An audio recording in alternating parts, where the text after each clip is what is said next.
said I'd do a quick update from the glasshouse. That's where it's all happening.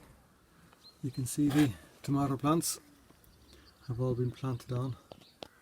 Some into, what are they, 2.5 or 3 litre pots. Some of them into the bigger buckets and some of them into very large size pots. There's my second tomato in a bottle. This time I did it in a plastic bottle. I see the way Steve did his very cleverly. He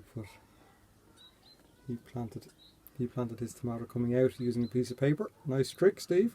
And put strings here so we can hang it up from straight off. Whereas I'm putting this one, you can see in the side of the bottle, and then I'll turn it around, and the tomato will follow the. I'll hang from here. I'll take the top off and I'll hang from here and feed through the top. Some potatoes. They're going to go outside onto the little courtyard area to harden off.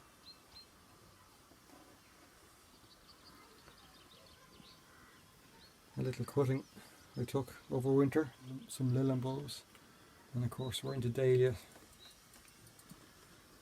and dahlias and more dahlias for the potager. Some spinach coming along very nicely. It's producing 2 leaves a day. It's like we're loving this weather. Here's hosta.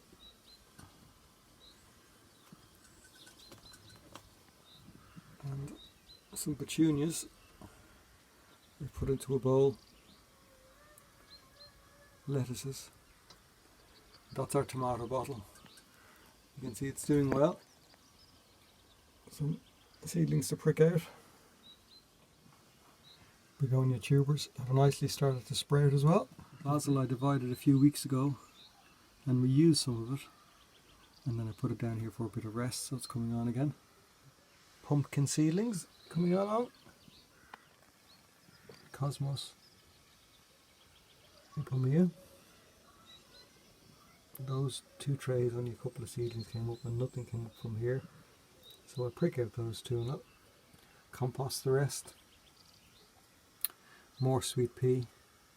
It's the white I always grow. Some hollyhock plants coming along very nicely. They put on a lot of growth very quickly, and you can see more basil coming along. They love it nice and warm, so they have their own little cover there. That is another pumpkin seedling struggling through. It was a batch that's very old, so surprised even one came up.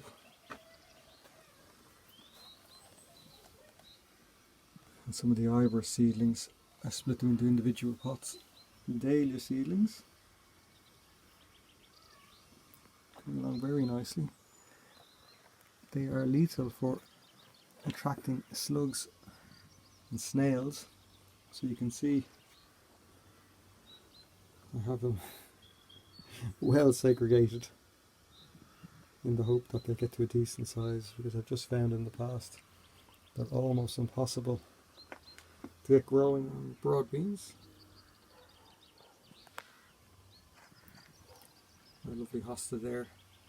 So the likes of the hostas, the potatoes and pots. We'll go outside. It's such a beautiful day out there today. Give some space to everything else. Strawberry flower.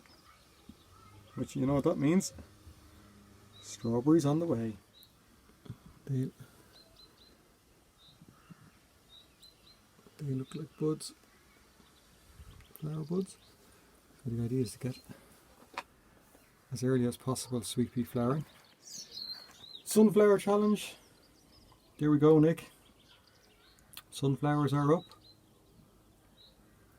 There's 3 categories.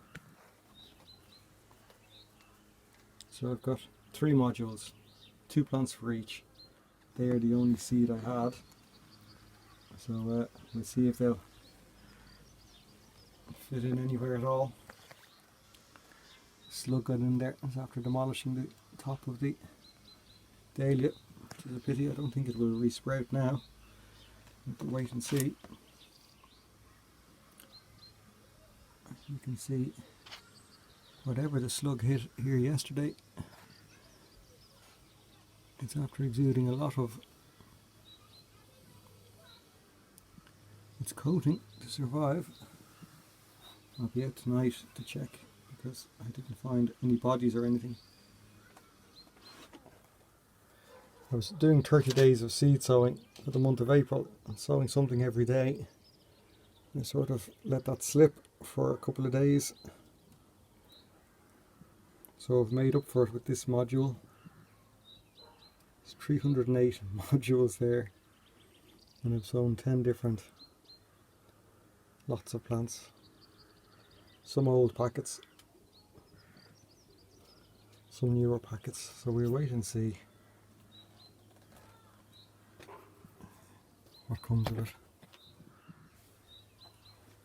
As always, thank you for stopping by. Thanks for all the likes, and to new followers, very welcome along. Having a lot of fun growing, albeit in a very limited space because the potager, the place I usually grow in, the allotments are closed, so I can't get in there. And see you on the next one. Take care.